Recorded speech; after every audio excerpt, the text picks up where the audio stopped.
සදහැවත් කාරුණික පින්වතුනි, නිකවතලන්ද ශ්‍රී පූර්වාරාම විහාරස්ථානයේ ගම්වාසී පින්වත් හැමදෙනාගේම ශ්‍රමදායකත්වයෙන් හා ධන පරිත්‍යාගයෙන් ඉදිකරන ලද විහාර මන්දිරයේ බුදුරජාණන් වහන්සේගේ නේත්‍ර ප්‍රතිෂ්ඨාපනය හා විවෘත කිරීමේ සුවිශේෂී උත්කර්ෂවත් මහා පින්කම 2025 ඔක්තෝබර් මාසයේ දෙවැනි දින රාත්‍රියේ නේත්‍රා තැබීමත් තුන්වෙනි දින උදේ 9ට පමණ විහාර මන්දිරයේ විවෘත කිරීම සඳහා කටයුතු සංවිධානය කර තිබෙනවා.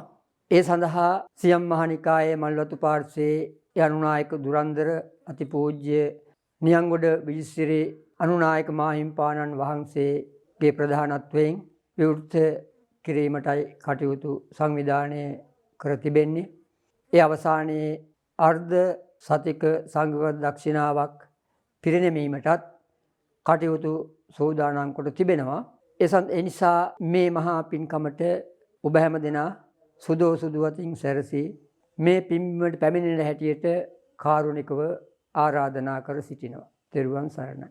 පිට රටින් ෆිල්ටර්ස් ගෙනාපු කාලේ ඉවරයි. සෙඩිමන්ට් ෆිල්ටර්, RO ෆිල්ටර් දැන් ශ්‍රී ලංකාවේදීම මිලදී ගන්න පුළුවන්. දැනට ලංකාවේ බොහෝ RO ජල පෙරණ වලට යොදා ගන්න 5PP සෙඩිමන්ට් ෆිල්ටර්, RO මෙම්බ්‍රන් පිට රටින් ආනයනය කරන ලද ඒවා. චීනයේ ඉංජිනේරුවන්ගේ අධීක්ෂණය යටතේ විදේශ රටවලින් ගෙන්වන ලද යන්ත්‍රෝපකරණ මගින් උසස්ම තත්ත්වයේ අමුද්‍රව්‍ය යොදා ගනිමින් 100% ප්‍රමිතියකින් යුත් ශ්‍රී ලංකාවේ නිෂ්පාදිත මංජු ඩියුසුපර් RO මෙම්බ්‍රන් හා සෙඩිමන්ට් ෆිල්ටර් මිලදී ගැනීමට දැන්ම අමතන්න.